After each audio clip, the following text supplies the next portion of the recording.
Hello, my name is Rodrigo Arredondo. I'm part of Group 19, and I will be talking to you about Project 1. For Project 1, we've got a 4-bar mechanism. It's the one that you can see here in this diagram. Our input is link 4, and our point S is going to be along link 3 throughout the entire motion of the system. Now, here are given parameters. Again, for our input link 4, here's our length, our velocity, our acceleration. And using Gratchell's rule, we determine that this is a type 1 mechanism, which is a crank rocker mechanism. From our, the procedure is we first analyze the mechanism by dividing the full motion of the input. Then we calculate the position of point S. And from this information, we can then calculate the acceleration and velocity of the remaining links. From our results, we were able to find that our mechanism works in 2 ranges. The first one is 81 degrees to 174 degrees.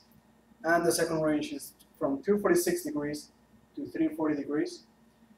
We chose to work with range 1 for the remainder of our calculations since it seemed more reasonable than the second range.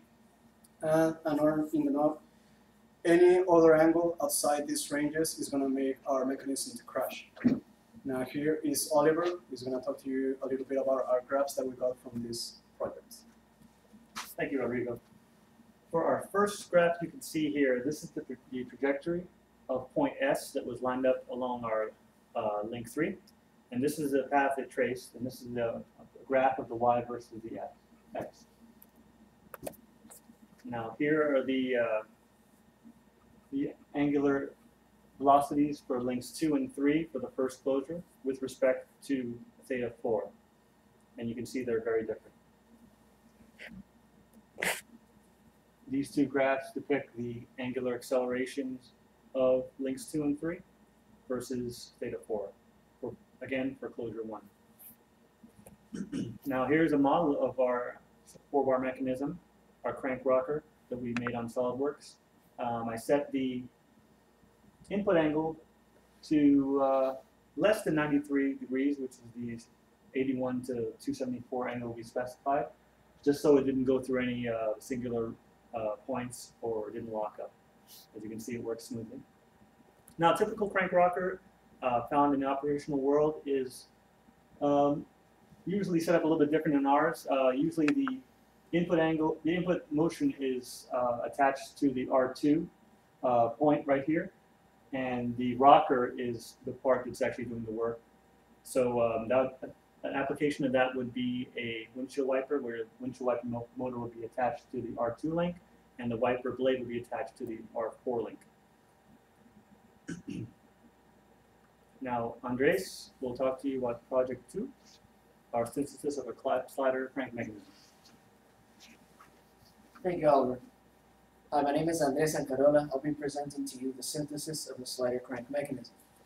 A slider crank mechanism is a crank and a slider, which is a common mechanism found in everyday life.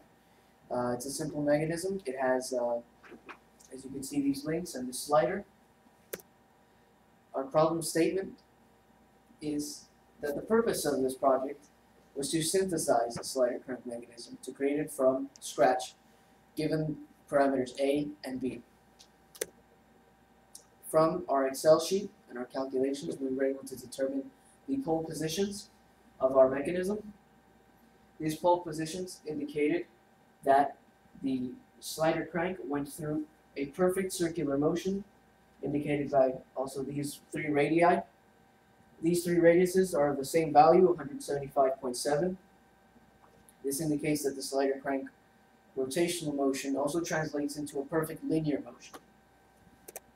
This linear relation of the slider crank depicts points C1, C2, and C3 of the slider crank. It goes through motions 1, 2 in the middle, and 3 up top in a perfect linear order.